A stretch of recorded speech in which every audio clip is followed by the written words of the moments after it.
Among the group that greeted the Anunnaki in '54 at Muroc, which is now Edwards Air Force Base, there was an archbishop from Los Angeles by the name of Mike McIntyre. McIntyre had been invited to be present when they landed to meet them, because I thought, well, somebody ought to be representing the church here, you know. And they brought old McIntyre over from L.A. to Muroc, and they were there for 2 days. And these guys scared the shit out of everybody with their technology. And they talked openly. The two hovered over the runway for 2 days. Just never landed. I mean, no legs or nothing. They just hovered over the damn runway. It's all on film. But the other guys come out, landed right in front of the hangar, and got out and went over and, you know, shook hands or whatever. I don't know what the hell they did. McIntyre was present because Ike had invited him. Well, after it was all over with, after the second day, and you guys get back in their ship and off they go, our intelligence people got a hold of McIntyre and says, "Now, Archbishop, you got to understand something. You can't talk about anything you've seen." "Oh, I understand. Archbishop, this is beyond top secret. You can't say a word about what we have just experienced here." "Oh, yes, I know." So the old bastard gets on a plane, takes off and flies back toward the east. They brought his plane down in Chicago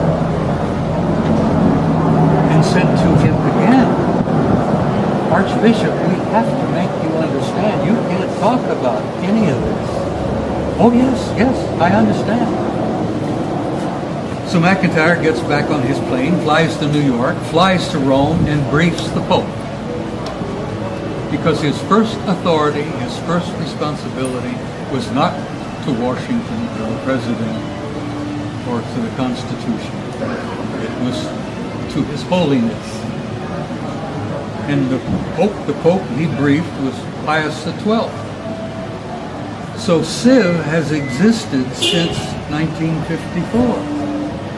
And there have been reports again and again and again that several of the popes have entertained some of them privately in their chambers there at the Vatican, which I find quite easy to accept. Enter stage right in this play. We go out on the stage and we prance and dance and we take our little toy swords and we whack and bang each other and we make love and all this crap. You know, you've got all of Shakespeare's plays. And then he says, when the act is over, you exit stage left and a new play begins.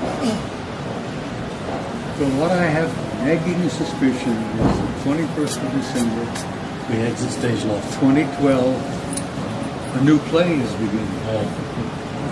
And a few of us, well, many of us, exit stage left every damn day. I damn near died in October, for Christ's sake. But you know, how many people died on the planet this year? Several million? And several million more got born. You want to know what? What the Old Boys Network has told you. Oh, Jesus Christ. That's what I want to know. I spoke at your Awaken Aware conference in September. Yes. I was honored and delighted to be there. I leveled out to the audience what I consider to be probably the most complete presentation that I've made in years. And you took the whole thing and put it on YouTube, so it's out there. But there are a few things that I've been shared with and shown to, informed of, that I haven't shared with you. And like I say, this one guy, he was, you know, just a soldier who was involved in one of the crash retrievals. Was it just like a detail? You got picked? Oh, yeah. And I mean, Roswell was the same way. It wasn't like y'all had to have a special clearance. It's like, we got to go now. I officially never had a clearance, so I had a secret clearance from the time I got into basic. And you were in the military. It requires every 5 years you have to renew that clearance. Yes, sir. I never had to renew it. Interesting. They needed me more than I needed them. until I started to ask in '87, what type of information do you have on me involving UFOs? DIA came back and says, we have a entry on you where you have a security clearance of secret under AR-50, and that's nuclear short. And I said, oh, that's nice. And Army Security Agency are the ones that issued this to you. Mm-hmm. But it was always there. But from that secret clearance, it's only supposed to be on a one-time basis. Mm-hmm. They broke that all the time. I'd be exposed to stuff that's top secret, CSI, all of that. Just because I had. Why they give you a secret clearance for all that? I know top secret has so many different levels. They could always go up on it, but secret's only one. But see, that secret clearance provided the foundation to use me many times over on the one-time basis. Now, you were always in briefed and out briefed. Mm-hmm. But, you know, I thought I was getting out of one mission because it made it clear you had to have at least a secret clearance. So I went up and very sadly acknowledged that, I'm sorry, sir, I don't have a security clearance. So, and this was with the Inspector General of the U.S. Army in Germany, an incident that occurred there, and that went on for several weeks, and we were involved in that. And involved the Soviet Union, too. Anyhow, after I went ahead and announced that, I'm sorry, I just can't do this because I don't have security clearance. And I'd be remiss if I told you I, don't have that. And I figured, okay, they're going to send me back to my unit. Done deal. And all he did was say, I know you'd lay down your life for your country. So I don't have any heart for you. But see, he knew that I wouldn't find out until '87 about that secret clearance. And I wouldn't find out until '87 they needed that secret clearance to add on. Every time I went and tried to get a clearance, because it's crucial for promotion, they'd always go ahead. And the paperwork already done for well, they would bounce it back down and tell me, don't process, because see, if I did it, I'd find out I'd have it. And they could never pull it. When I got assigned to NEMI, they tried to pull it because I didn't need a security clearance there. So they sent me a notification that it had been pulled. I thought the last on them, I don't have a secret clearance. They went back and told 4th ROTC region, no, this man needs it. We can't explain to you why. He keeps the clearance. So I didn't know it at the time, but we were getting ready for something big. That's how they keep it secret. They don't tell you. Oh, yeah. So when I got out, I was debriefed, but I'd already started to say this isn't right, we're hurting people. So I went through the gauntlet of being relieved of duty, getting hit up on them trying to court-martial me, having to go through a psychiatric evaluation. And the bottom line, 3 field grade officers was relieved of duty as a result of that. You being in the military, that doesn't happen. That does never happen, ever. And I got a meritorious service medal out of it. And they did. Oh, man. And I have it with me. If you're here tomorrow, I'll even show it to you. Where the commander's inquiry said the ER was wrong. Talks about the relief of the officers. And they even made it part of my military personnel record. Because it dealt with UFOs. And because I was refusing to follow orders, not to be trying to get information out, they actually pulled that because they were afraid that later on they would find out that, hey, this guy got a relief for cause and it had to do with his interest in UFOs. What is this? Mm-hmm. So they actually pulled it. They pulled it from my fish. And once it goes on the fish, it's not supposed to be pulled. I got a copy of my fish where it's there. The next fish I got, it's no longer there. And I have the letter from Milperson saying it would be made part of my permanent record. So favoritism does exist. Hey, I've had an Article 15 torn up, and that's illegal. It's a legal document, I did a lot of that for my troops. And this is her book that she... No, actually, it's Clifford's book. Well, what did you do? Release it I sponsored it. I did the interviews. Let me tell everybody the truth of it is. Bob here can better understand it better than probably anybody that's never been in the military. I have difficulty telling my story because I see it in my mind's eye and I relive it each and every time I tell it. Then I get emotional. And I don't like doing that. Days after, I still feel it. So, she knew this is a book that I needed to write. So, very meticulously, she did many interviews. And she, in essence, captured my entire life, my entire involvement with this. So now there's a book out there that I would have never written. And my granddaughter, that's my heart, she thinks it should be getting out there. When we'd talk, she'd even say, "Grandfather, you're holding things back." And I'd always say, "Yeah, honey, I am." But it is a book not so much about me, but it's meant for other people that's been in the military, who have been involved in situations where they can't even talk to their family. I've gotten several hundred calls as a result of that book coming out. And actually, one of the most important calls, and there were actually 3, but the most important was a guy that served with me in one of the retrievals.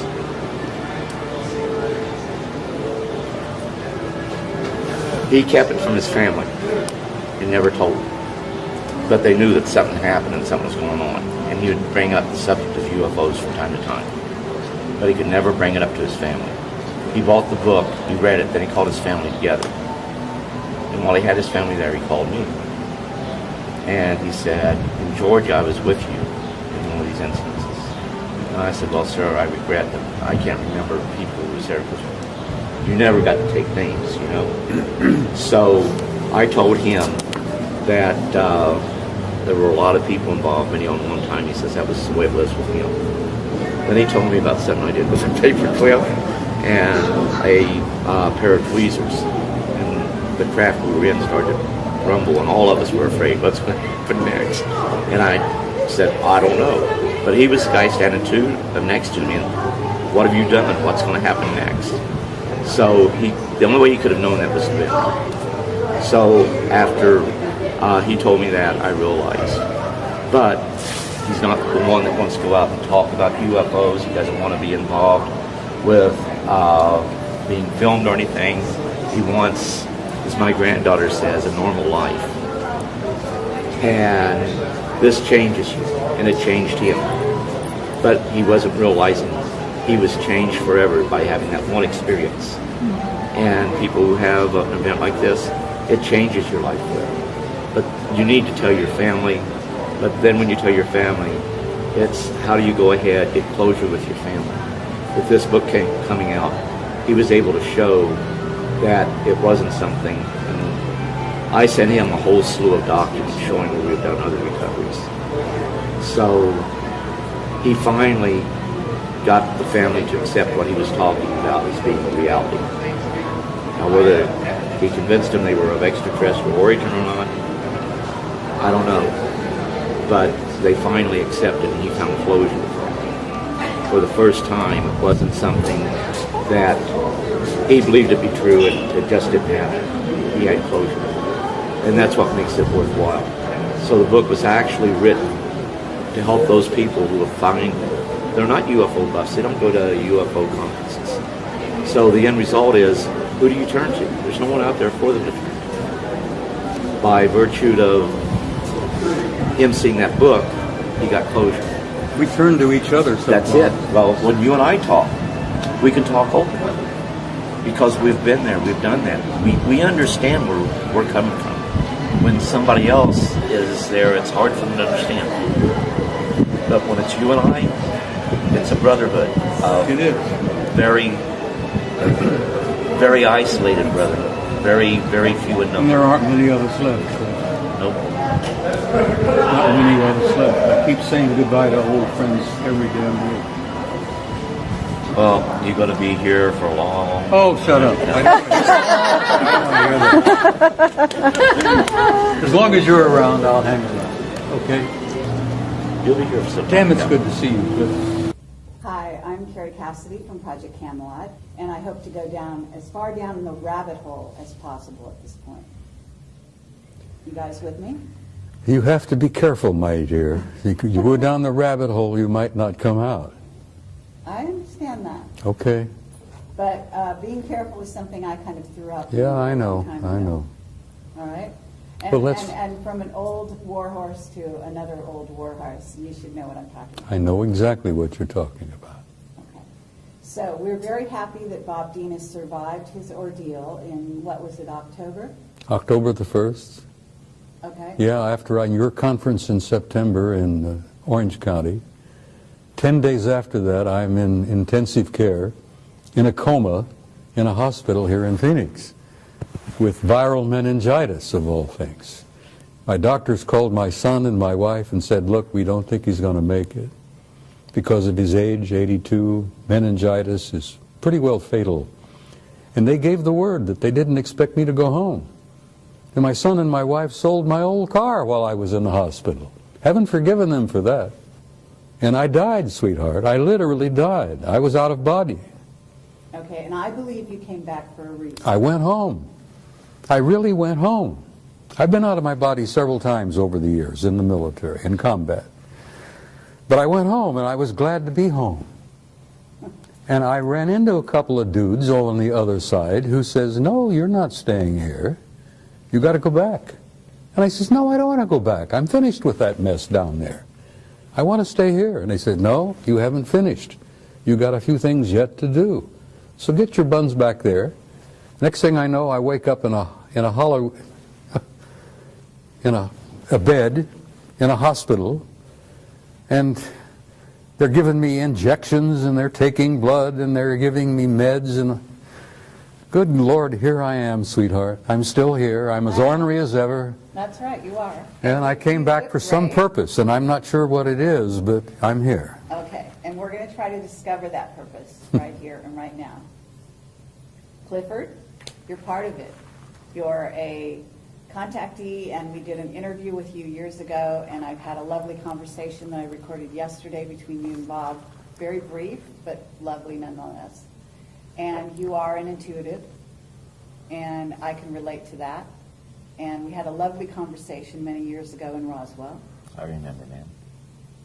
And it's a delight to have you here. I know you don't come out much Yes, ma'am. anymore, but you're here.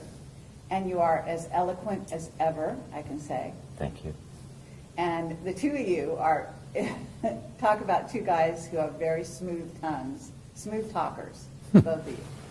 I didn't realize that. Are you a smooth talker? Not that I know of. My wife yells at me a whole lot. I'm not smooth. You are. We're old friends. We go back many, many years. Okay. Cliff and I are among the last of the old boys network, because we had a network of a couple of hundreds, maybe 500 guys over the years, from every rank, from every service. And we had sergeants, we had admirals, we had generals. We've had a Russian cosmonaut who was a member of our old group. But most of them are gone home now. And Cliff and I are among the last of the old boys. And I love him dearly, and he's a dear friend because I know what he's been through, and I've been through much of it. So I relate to him. And it was such a wonderful thing to see him again this time. We can relate to one another. I mean, it's like you can talk to other people about the experiences you had, but they don't fully understand. But They when you can't, talk, Cliff. They no, can't. They can't. They haven't been there. So it's about like, you know, we can communicate and understand fully what is going on by virtue of being there and being a part of it. But when you try to talk to other people, a lot of times it's very difficult. Bob has always been, I apologize, Sergeant Major. Command Sergeant Major. Command Sergeant Major Robert Dean has always been a close personal friend ever since we met. And we united, we felt that kindredship, and there's a brotherhood there that most people don't understand. In the military, you form brotherhoods, but in this particular field, when you've been a part of it, you've been exposed of it, it's even a tighter brotherhood. I hear you. So what I want to ask you, first of all, both of you, what is it that you haven't told the people? Okay? What I want is, both of you are getting older. Both of you are one of the, you know, the most, I don't know, the most courageous, the most out there individuals in terms of greeting the public, sharing your story with the public. Both of you have been exceedingly brave in that regard. You've taken a lot of flack over the years for that, and everyone listening to this should respect them for that. But what I'd like to know is, what haven't you told people that you could tell them today? Because, for example, and these are the hard questions, okay? They're not all friendly, all right? What were your dealings with the unfriendly type, and why? You first, Clifford. Well, with me, I never had to deal with any of the unfriendlies. I was just warned that not all contact would be friendly. So, you know, you always prepared for that. But every time you went into an event, it was always that, I'm going to use the term fear, but it's not exactly fear. You know, there's that anticipation of what might happen. All kinds of things ran through your head. Things that I haven't told, and I'm sure that the Sergeant Major can also concur with this, is that the things that went on you couldn't even tell your family, and you wanted to tell your family. And it created problems within your family, and you couldn't tell anyone. And like I think I told you earlier, when my new book came out, my son, my oldest son, was the first one of the kids to ever do this. That he put it on my Facebook that I'm proud of you, Dad, for trying to bring forth the truth. Wonderful. They got to see what I was trying to do to gather the information, because I knew that Roswell wasn't just a lone event. That over the years we had recovered many such objects, debris thereof. Crashes are unique. They don't happen every day. They're very rare. And there's a hundred reasons why we have recovered crash UFOs. But I try to bring everything out. I understand. And we shot those UFOs crashed because we shot them down? In some instances, but it was more the Soviet Union and other foreign powers that did it. But if they were foreign powers that were friendly, we would go in and try to recover those. There was, I think, it was in the 1970s. There was a UFO that went down in Sudan. Now this is unique because it wasn't ours, but we wanted to go ahead and recover that object. Well, there was strained relations at that time with all nations in the Middle East, so they did not want us there. However, a group of 13 Soviet personnel, to include scientists, went there to investigate that object that fell. That shows right there that it wasn't ours. We knew it wasn't ours. And the documentation makes it clear. But we couldn't say too much about it because we could not go and look at it. But the Russians did. But I can tell you on many occasions, both the U.S. and Russia or should I say the former Soviet states, we had worked together. And we worked with other foreign powers simply because situations like this could lead to misunderstandings that could have triggered possibly a nuclear war. And Sergeant Major Dean probably knows more about that even than what I do, by virtue of the position he had and the documentation he was exposed to. We and the Soviets have been together, closer together than most people realize.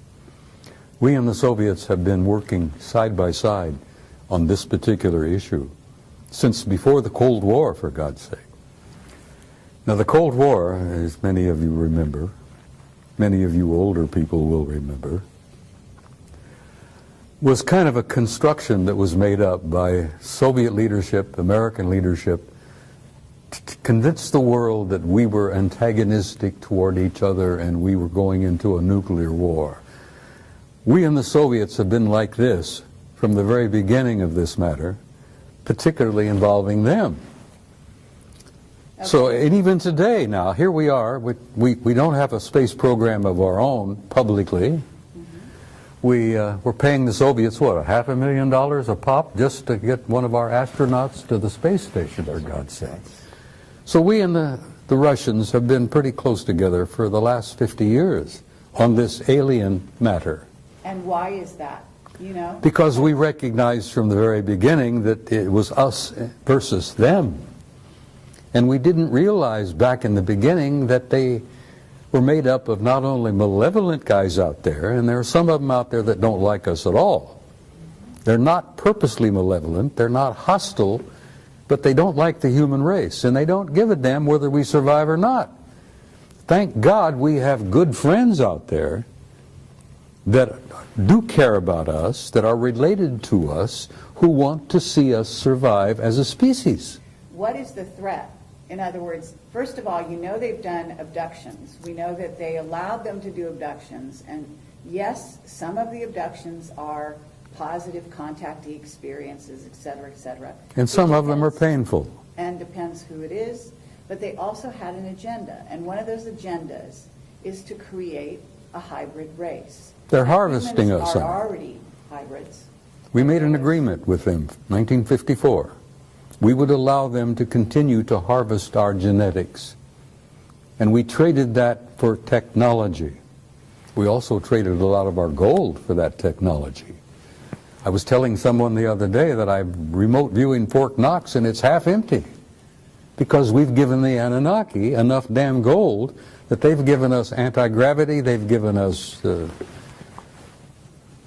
zero-point energy. And we have a separate space program which makes NASA look like a joke. Exactly. So Clifford, you're aware of this. You must be aware of the abductions, the negative side of the abductions as well, right? Well, like, goes back to where not all contact would be friendly. And what I would do is point out that it's not necessarily a culture, but it is like a rogue group within that culture. Good example, I've been using this all day, is like, you know, you have the cartel. Well, they're people just like us, they're humans, but yet they're a sliver group. They are have their own agenda. And that same thing happens within the various cultures. And I agree with Sergeant Major here. My biggest fear is if these rogue groups are going ahead and coming to agreements with not only our nation, but other nations, then that's a very dangerous situation because they're the wrong ones to be working with. Okay, and this is going on, isn't it? Unfortunately, I believe to a degree, yes, it is, because the ones that really are not evil, the heads of the various cultures out there, to give us technology, they know that we are not spiritually heightened to the degree where we use it for the right reasons. When we go out into space, defense is one thing. But if you build your forces to where they become offensive, then it's to impose your will over others. And the technology that they are giving us gives us the capability to go ahead and field in space a offensive posture. So anytime we want to go ahead and make it look like it's E.T. doing it, we could make it look like E.T.'s imposing their will over the peoples of the world. And with that technology that we have acquired from the rogue groups, yes. And I agree with Sergeant Major. This is really, really dangerous. Okay. And at this moment, though, there are certain governments, with some of these governments, some of the governments that are actually growing into superpowers at this time, China, for example. My understanding is there are two rogue groups that are now dealing with China.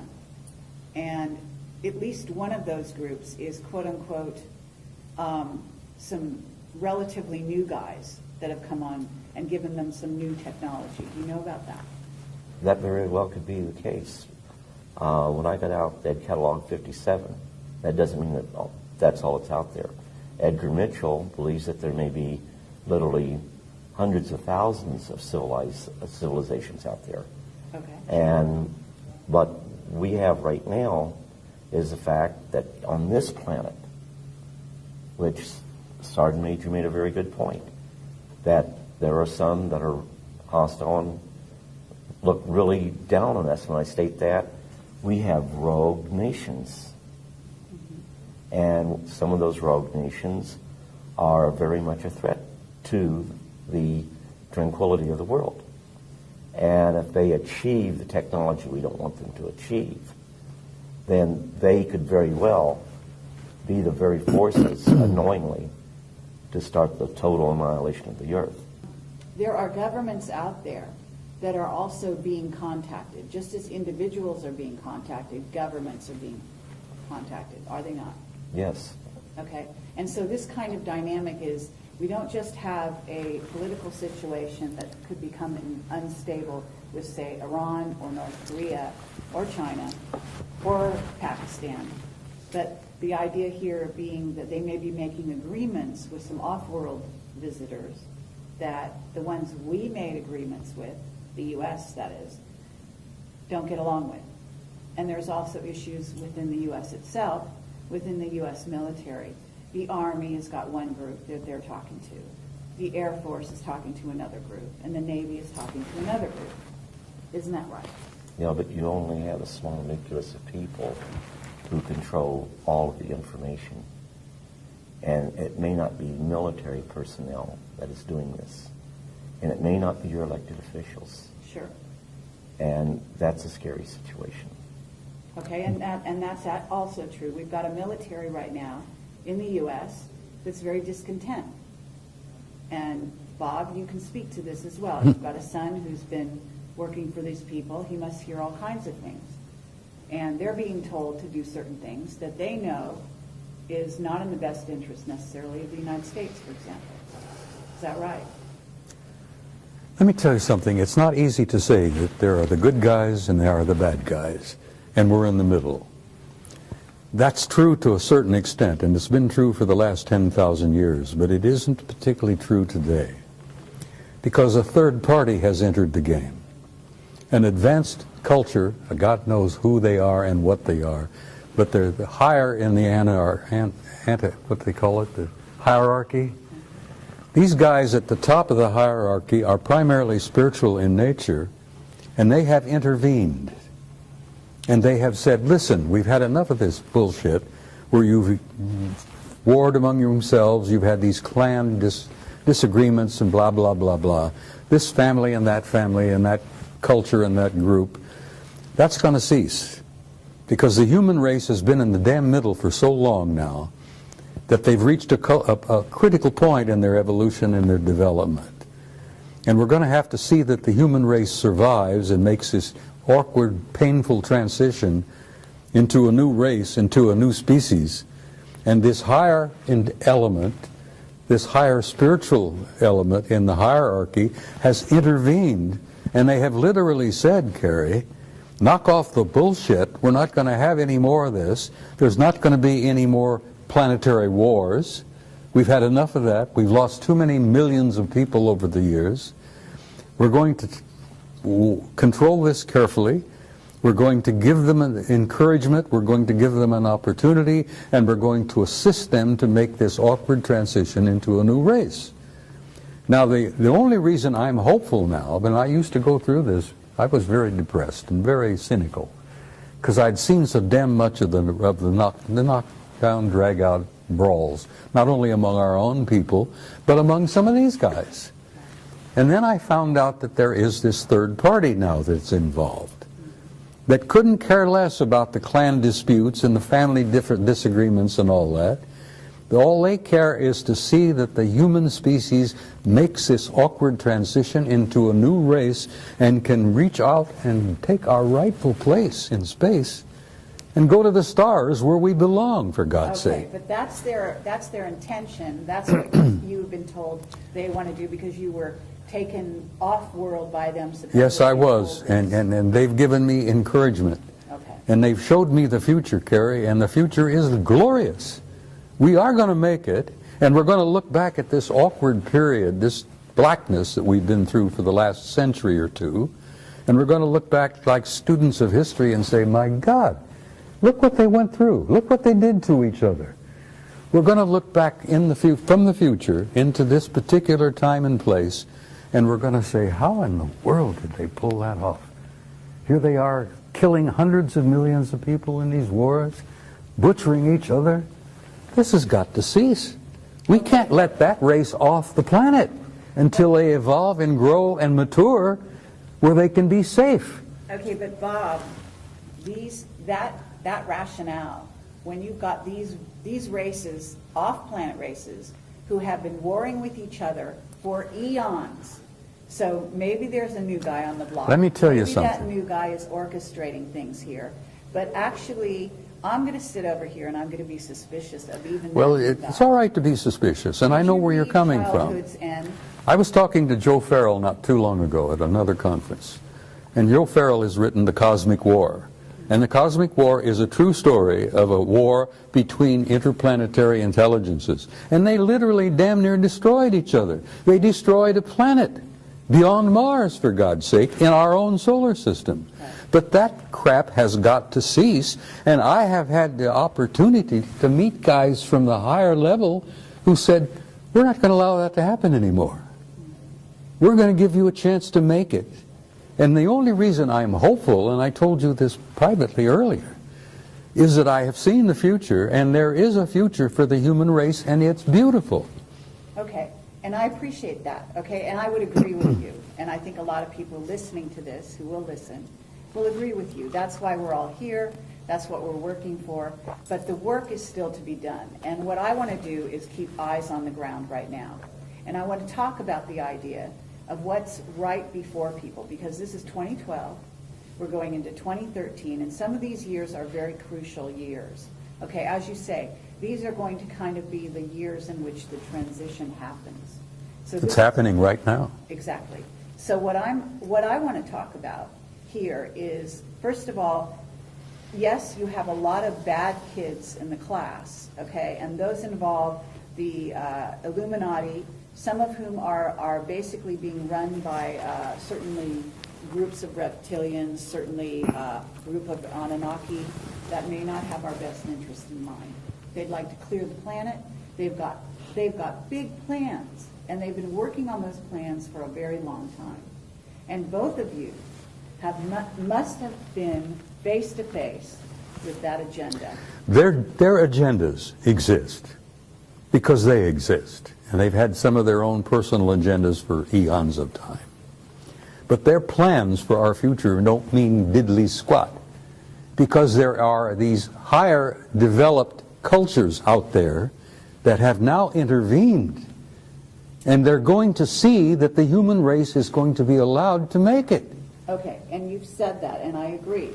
But the thing is, the idea here is not that somebody come in, organize the schoolyard for us, and then they go off on their own business, and then we're left to deal with it. The idea is that we learn to walk on our own. We organize the schoolyard ourselves. Okay, so there's a great importance for the human race to take sovereignty, to take their rightful place as members of the galactic community. And to recognize who we are. What they understand who they are, yes. That we have. Okay? The human race is precious. The human species is so unique that they told me, when I was with them for 6 weeks, I was asking them question after question after question. I found that they were as interested in me as I was interested in them. And I asked them why. And they says, you human beings don't grasp who you really are. You have a unique genome that is unique in the galaxy. You're made up of the patterns and the parts and pieces and genes and whatever of at least 12 different races in the universe. And as a result of that, we think of you as unique. As a result of that, we look upon your little planet as probably one of the ripest and richest zoological gardens in this quadrant of the galaxy. And that's the first time I realized the galaxy had been divided into 4 parts. I didn't even realize there was a quadrant. And they said, oh yes, you're the most unique and precious zoological garden in this quadrant of the galaxy. Absolutely. We venerate the planet, we venerate the flora and fauna on it, and we're going to see that it survives. Now, I'm getting this from the higher level. I hear you, and I appreciate that. So, Clifford, because both of you have been threatened, both of you have had children who died in most unfortunate circumstances. Isn't this true? And I don't mean to bring up something that is hurtful, but the bottom line here is that you're both whistleblowers. You both came forward. You both put your lives on the line. You've both been threatened in a myriad of ways. Okay? And people out there, people need to realize that this is the case. You're not just out there pontificating, you know, talking off the top of your head. Like what the Sergeant Major was talking about, like I was told, that we are a race on this planet that is capable of such wonderful and beautiful things. Infinite possibilities. Absolutely. But yet we have the capability of doing such horrible things to one another. And I think that Sergeant Major was saying the same as I when, you know, yeah, we have to spiritually grow. We don't spiritually grow, we're going to fall victim to our technology. They don't want that to happen. Okay. And initially, the initial contact was to ensure it didn't happen accidentally, because they wanted us to know, you know, the other side's not launching against you. We're here. And you will, from time to time, pick us up on your radar. We will, from time to time, appear to be missiles coming in a threatening way. So you must make sure, before you launch your death and destruction, that you really are under attack. But you must not let this happen. And as we grew, actually, to an understanding, MAD was something that they held over our heads, and MAD was mutual assured destruction. You go ahead and put a surprise attack on the U.S., we'll live long enough to kill you. You destroy us, we'll destroy you. Yeah. Absolutely, but we're still dealing with that. In fact, we're dealing with something with Iran right now, and Israel, in which we're coming to another one of those situations. And I have a whistleblower right now that I interviewed last night who said that there was a Bay of Pigs situation going on with regard to Iran and Venezuela, with missiles that were supposedly, you know, put into Venezuela by the Iranians, et cetera, et cetera. And they actually said that there were some ETs from off-world that intervened. Now, my understanding is, and people don't realize this, but I also have a whistleblower who used to set up a camera on his deck in LA, and he had it on all the time at night, and he would film the fight, the war going on between us and them. And this was not the Russians, the Chinese, it was off-worlders. I know, Ed, honey. And the guy was killed. I know, Ed. And those weren't wars. Those were operations, those were exercises, but they weren't wars. Well, if there were wars out there, if there were cosmic wars going on around our planet, this planet would be in pretty damn dreadful shape. but it is in dreadful. Well, it's not as dreadful as it could be. Oh, no, that's not true. And, Well- and what do you think the chemtrails are doing? They're covering up, among other things, besides changing the atmosphere to make it better for a hybrid race that the Greys have now created and are going to inhabit this planet on some level. They will never inhabit the planet. The hybrid race will. No, they won't. This planet is going to be No. preserved, They're Carrie. human. They're half human. Yes, but we are human. This is our planet. And in short, what we do with it, it's up to us. We're the flora on this planet. That's it. We're the fauna on this planet. That's I it. agree. We're the caretakers. And Sorry, we're should there be a hostile force that was to invade us, we would put up a valiant defense. We couldn't win without outside help. But that outside help would come and help neutralize the threat, then leave as immediately as that outside threat or that threat was neutralized. I know this to be the case. Yes, in early years, we would go ahead. We would go up and attempt to shoot UFOs down.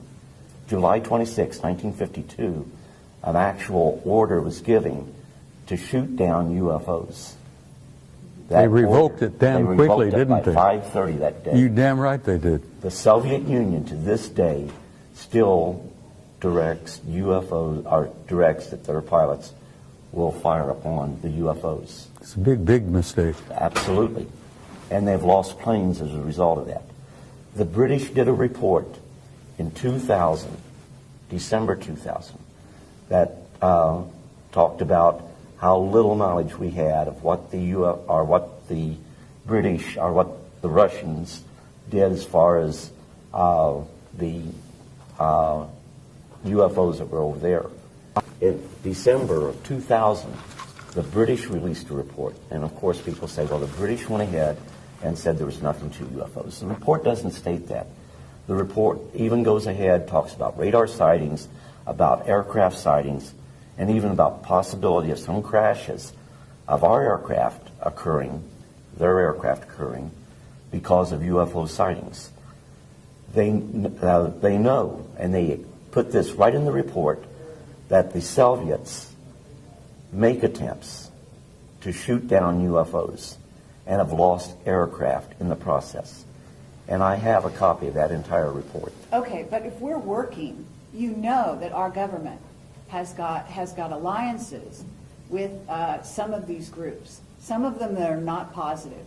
In other words, what's transpiring on the planet right now is not positive, in part because we have a rogue group running the U.S., which is not our government as we knew it at one time. And that's the greed of man. Okay? But it's also that they're working with a group of ETs. Yes. And therefore, it's not just human against human. Well, it's not human against ET. It's human and ET against ET. You think the good guys aren't watching over us? I'll tell you this right now.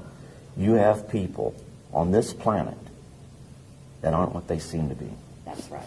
We call them watchers. And the whole situation is, they're not going to come in and impose their will on us. It's imperative that what truly happens is the will of the people of this planet. But you may have to make sacrifices. But if the powers that be right now choose to listen to the evil side, they'll let that go for a little while. But once it becomes a threat to humanity as a whole, then like what Sergeant Major said, some outside force will step in. Let me tell you something, if I may interject something, Cliff. The good guys out there, whoever the hell you think they are, and whatever, it doesn't matter, they orchestrated the end of the Cold War. They came over our missile silos here in the United States. They hovered over our missile silos, where we had these intercontinental ballistic missiles that had 12 independently targeted warheads, each one with a 1 megaton warhead, and we were targeting the Soviet Union. And the Soviet Union had the same damn thing targeting us. Well, when Reagan was in office and Gorbachev was in office, these good guys came down and hovered over our missile silos, and they not only knocked off the computers, they melted the warheads in our missiles. And they scrambled the guidance systems so badly that if the missile had ever gotten out of the silo, God knows where it would have gone. Miami or Schenectady wouldn't have mattered, because it wouldn't have exploded. It would just leave a hole in the ground. They did the same damn thing to Gorbachev's Soviet Union outside of St. Petersburg, outside of Moscow. They hovered over the warheads, melted the warheads, scrambled the guidance systems, and brought an end to the Cold War. Now, it even happened as late as 1980 at Brindlesham Forest at Bentwaters. I talked to Charlie Halt, who was the deputy post commander there, and I said, Colonel, the word I got from a general recently was that they screwed up the warheads and scrambled it. He says, screwed up hell, they stole some of them. Now, these are the good guys, and the good guys said to Gorbachev and to Reagan and to anyone else who was listening, and believe me, the Chinese were paying attention, They said, you guys are not going to screw up this goddamn planet. You're not going to destroy yourselves, that there will not be a nuclear war. We're going to see that you do not do that. And now these are the guys that are in control. Okay. Now, They may be- let me finish. There are alien groups that are pissing and moaning and among themselves and among us and moving things around and causing trouble here and there. But there is that third party beyond them that's in charge. Okay. If they're in charge, they're doing a hell of a bad No, job. well, you tell them about it. I will. And if you want to run into them and meet one of them face to face, as I I'm have, sure I have. you be prepared to give him some guidance on what you think would be the answer. Well, that's what we're doing here, okay? These people from off-planet, we're their progeny. We are their family. That's right. And therefore, we have their genetics. And therefore, like child is father to the man, we have every right to stand up and speak to them and tell them what is right and what is wrong with what is going on here, okay? And that means a lot of the different races. We are related to a lot of races out there, and you know it. I can see this adolescent child standing up and say, look, Pop, I'm going to tell you what I think needs to be done. And father looks down at the brat and says, well, good, tell me what you think. But in the meantime, I'm going to keep your ass out of trouble. I'm going to see that you don't go to jail. And I'm going to not let you blow yourselves up in the meantime. Okay, but we have, let's serious here. We are on the verge of civil war in the United States, and you know it. Both of you, okay? Our No, there's military no- is extremely discontented. Our government is, well, the secret government is working very hard to funnel most of the money into their black projects. We've got, in essence, a rogue civilization that's going off planet using technology that is wild beyond our wildest dreams. And we are here in what, 2012, and we don't even have cars that fly. We are using old technology. They're demonstrating through NASA. They're taking astronauts off the planet in an unconscionable way, in tin cans that blow up and kill them. I mean, we have a situation here that is actually not in a great state of affairs. And we are on the verge of these games they're playing with chemtrails. They're ruining humans' health across the globe, especially in the United States. We've got underground bases. We've got dulce experimentation on humans that is going through the roof. We've got biological weapons labs across the nation. We've contaminated the planet with radiation from Fukushima, now in north of Chicago, and here in San Onofre, we've got another plant, some of which is being triggered by the powers that be. So they are playing games, and they're not just fun and games. They are very serious games. They are messing with us in a They serious can go ahead and play those games, but the situation is we, an unknowing, unsuspecting public, let it happen. In short, I'm a retired service member. I love this country dearly. If anybody threatened this country, I would lay down my life for our way of life. Out of all the countries in the world, this country right here has the greatest form of government. But what makes it great is the people. And we can talk about the evils of the government and the evils of the industrial complex. But ultimately, we, the people, have the most powerful weapon in the world. This is what it is. And when it comes time to vote, you vote. When you think that there are things that are wrong, you correspond with members of your government. Now, they may not, in the case of UFOs, you better believe I do a lot of writing to a lot of senators and a lot of governmental agencies. And I'm quite sure they hate that. But, as I told a major once, when he asked me, what difference does it make to you if the Pentagon has 50 flying saucers? I went ahead and I said, sir, you have the luxury of not knowing the truth. Unfortunately, I do not share that luxury. Now, experiences such as the Sergeant Major's and mine, we may have different experiences. But when you put them all together, They paint a picture. And the situation is, why are we talking? I guarantee you the Sergeant Major loves this country just as much as I do. And we may be old codgers, but if you threaten our way of life, we would take up arms. I pledged my life for this There you country, go. and I still hold to that, And Cliff. that pledge is still dear to our heart. Okay, but you do understand you have Oh, a yes. government Oh, yes. that is ready to put people like you guys and me and probably a few other people in this room in jail for talking about the truth. Because they want to keep secrets and they want to continue with their way, which has become basically a rogue society, okay, behind our backs. Now, Bob Dean, I don't know. I know Bob knows the old boy's secrets. Okay, I know he was let in quite a while ago. Were you let in? They don't want me in. Okay. Let me put it to you this way. Why not? They don't want me in because the whole situation is, I don't like what's going on, and I wouldn't cooperate. Well, when I first got started in being an interfacer, okay, fine, I went along with it. When I saw we were hurting people, I drew the line in the sand there. That we did not have the right to go ahead and drive people to the edge where they committed suicide, where they lost their families, they lost their job. They would have to go through ridicule because of things that happened to them. When they're involved in something, we give a prosaic explanation knowing that is not the right answer.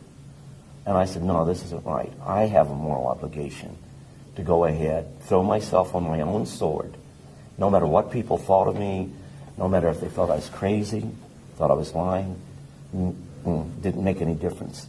What was important was to go ahead, come out and say, here's what really is going on. Now, why is that important?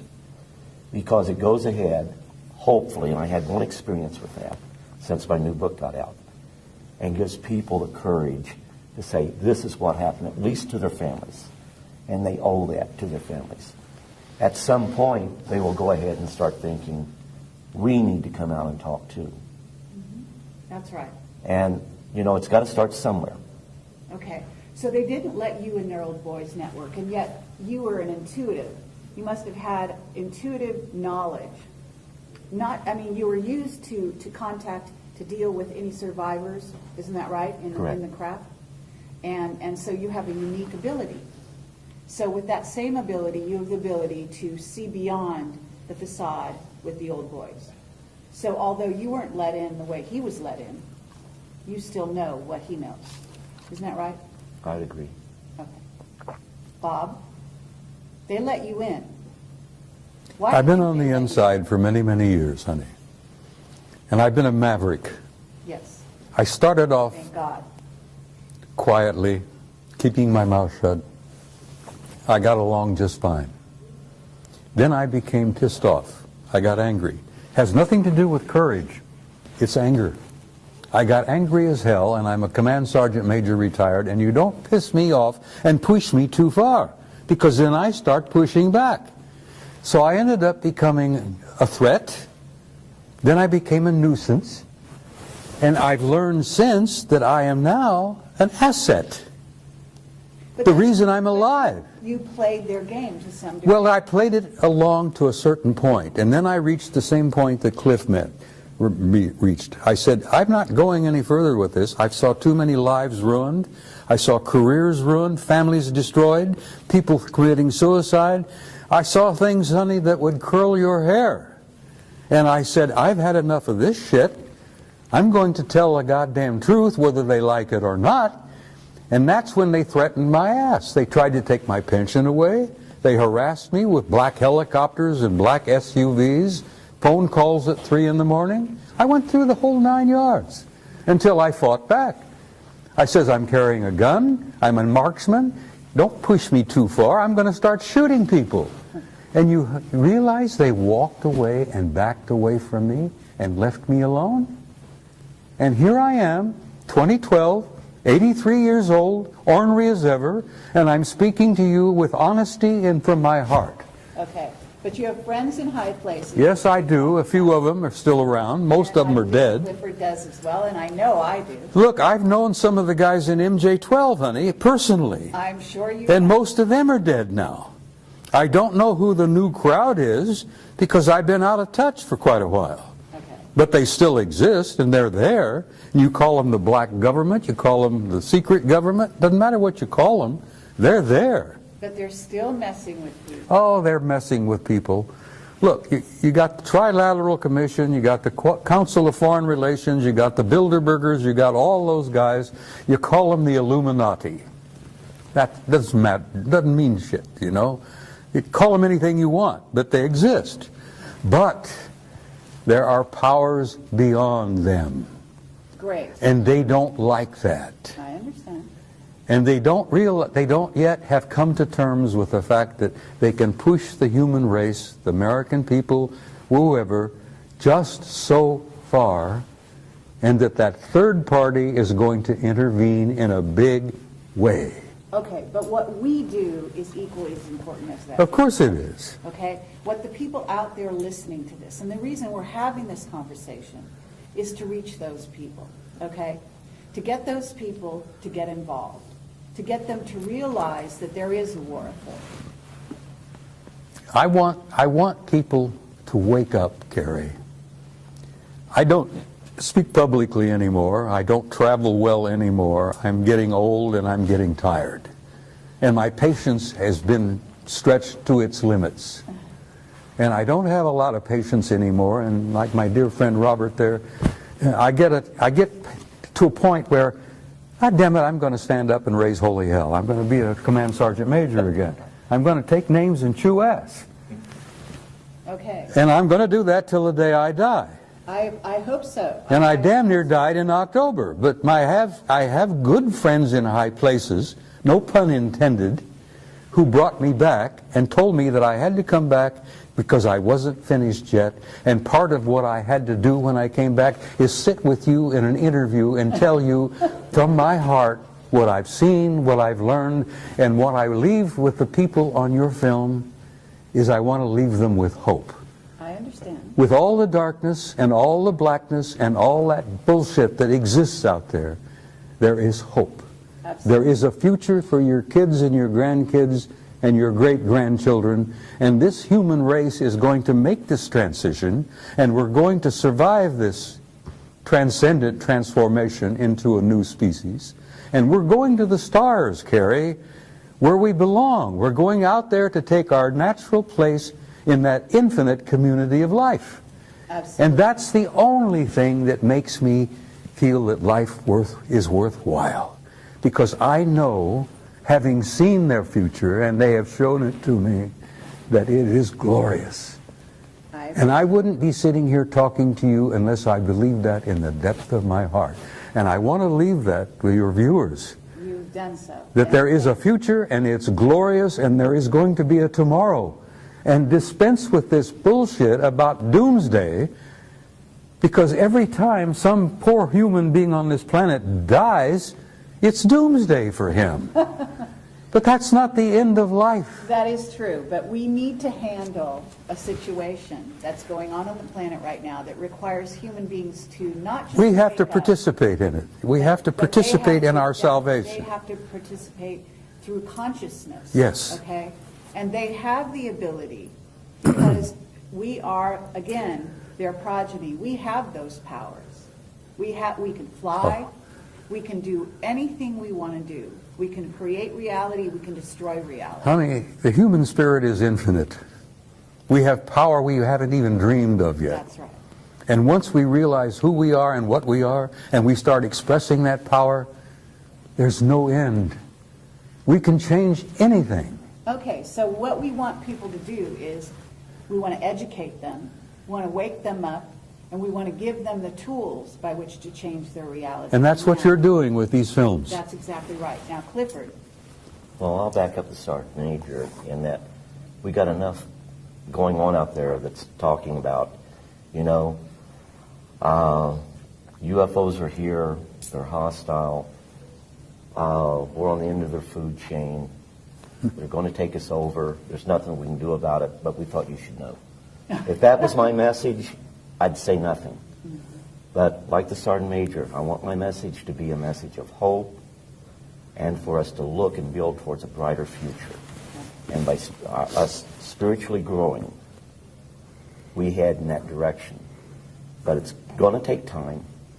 We're not going to go away. We're going to be here. We are going to achieve interstellar travel where we visit other star systems. But in order to do that, we must first grow spiritually. Right now, the situation is we're a world in quarantine. And do we have the technology to be out? Oh, we sure do. I can show you the NASA plans for setting up permanent bases on the moon, on Mars. The technology is there right now. 2007, they planned to go back to Mars. Did they? Or did they not? Something going on we don't know about? Yeah, probably there is. But we are still a world in quarantine. Okay, well, I don't agree that we're in quarantine. I actually think we have been invaded every way since Sunday by various races. In other words, the quarantine is off. The gloves are off, and that's part of the transition. In other words, you don't go to the big leagues without starting to get into the sort of understanding that there are positive and negative beings out there and diving into the water and learning how to swim on your own. So this is the challenge. And this is where you guys can bring your wisdom, your worldly knowledge to the people, and that's what we're doing here. Now, I have a question for you, Bob Dean. You've always said that the Anunnaki walk the halls of the Pentagon. And I've been told to ask you this. What are they doing there? Well, which Anunnaki are you talking about? Good answer. Yeah, you understand when I use that term, I use it in a generic sense. Those who came down from above, those who from heaven to earth came. Whatever. Well, there are all kinds of Anunnaki out there. Okay, but the ones walking the halls of the Pentagon are the ones I'm interested in. Most of them are good guys. And have you met them? I've met some of them face to face. I'm talking about in the Pentagon. Some of them wearing uniforms. Okay. Yes. Some of them looking with 3 stars on their collars. Fine. Admirals, vice admirals, Anunnaki. Right. So help me God. I believe you. Well, they're in our midst, and they're basically good guys. Because they understand that there is an authority above them that is going to see that this race survives and that this race makes its transition into a transcendent new species. Okay, then what's going on right now with our financial situation? Oh, that's bullshit, honey. Pardon me, but it's bullshit. They've been playing these games with money for the last 1,000 years. My old organization, the Templars, established the banking system, for Christ's sake, in the 11th century. Okay, but there's also an issue with gold, and there is something going down in America that is weakening. Let me tell you something about gold. Fort Knox is half empty. It's 3 of the big underground repositories are empty. Okay, but there's tons of gold in the Philippines, supposedly. Oh, there's gold everywhere, but we've been trading gold to the Anunnaki. And you know that the gold isn't really about money. No, it's not about money, it's about power. But it's also about consciousness. Well, gold can turn... Gold or miss. Gold is not merely a pretty metal, which makes lovely jewelry. It's nice to hold and it's nice to play with and all that. The value of gold is it can be turned into ormus. And the ormus, this white powdered monatomic gold, is worth more than its weight in gold because the Anunnaki ingest it. It generates their genome into immortality, for crying out loud. And that's why we've given them half the crap in Fort Knox in trade for their technology. Exactly. And if the average American realized that Fort Knox, if they ever conducted an inventory and an audit and realized that they only have half of what they think they've got, that we've traded the rest of it off to the Anunnaki for technology. Exactly. That's the value of gold, Carrie, and I hope that's on film. And people will listen, say, holy conniption, you mean we don't have as much as we thought we had? Well, you've never had as much as you thought you had. You've been a little player in this game, and you've been manipulated for so damn long that you don't even realize that you're not even a part of the game. You're a player. You're just a part. Okay, but we want to change that in this interview. Okay? I know you do. We want the people listening to realize that they can take things in hand and they can become aware, and awareness alone can change your reality. If they can inform themselves, Carrie, of who they are and what they are, they're free.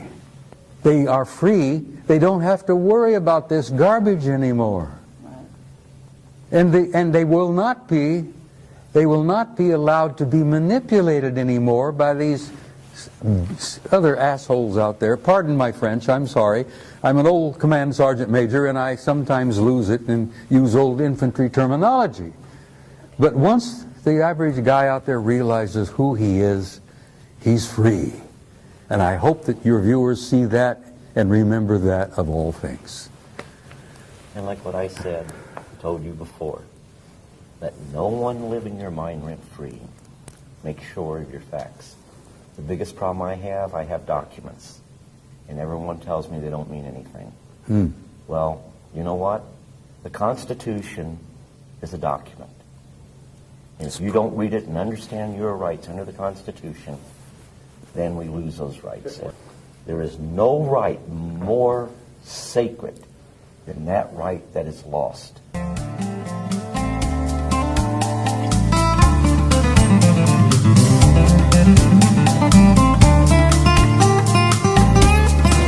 Stories about those actual missions that actually exist, in which we do, in fact, recover a UFO crash of a whole craft is very, very rare, very rare. But there are debris that's left behind. And also there's what we call physical evidence, and we go after that, and we recover these. Blue Book was never part of that, even during the time that Blue Book existed. I've recently uncovered records, which I'm going to be putting on the internet, where anyone can download them, that clearly shows the Air Force, initially the Air Force Continental Intelligence Command, the Air Force's Office of Special Investigation, the Air Force's CIC, along with the Army CIC, was very actively involved in those programs. So when they say they've released everything that they have on UFOs, no, they haven't. We still have those documents that were part of the Air Force Continental Security Command that have yet to be released. Not all of the FBI, or not all of the CIC documents have been released. Not all of the OSI documents have been released. They'll never be released. No. Clifford. And when you look at the documents that we have recovered that clearly show this to be the case, when you see these documents, you realize one thing. They are field intelligence data. They're not the finalized intelligence product. That is yet to be released. Then we can go into the 80s and the 90s. The recovery of objects of unknown origins under moon dust and blue flight. All we have is the raw intelligence evidence or data. We do not have the finalized intelligence product. And the finalized intelligence product is what's important, because it puts to bed once and for all what it really was that we recovered. The British government, December of 2000, released a secret report. In volume 2 of that report, they talk about the physical evidence that's been gathered. They didn't lie, they just didn't know. The British government's recovered physical evidence. Every developed country on the face of the earth has recovered physical evidence. But for reasons unknown to me, they want to keep it quiet. Some are more open than others.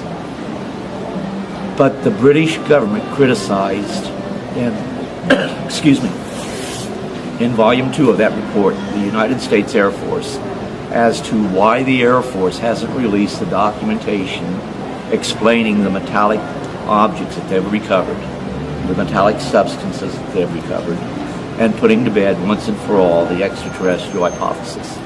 They can't do that because they would not put to bed once and for all the extraterrestrial hypothesis. Many of those finalized intelligence products makes it clear that, in fact, what we'd recovered were objects that did not originate on the face of this planet and that we, the governments of the world, many of the governments of the world, out of necessity, have had open contact with our visitors for many years.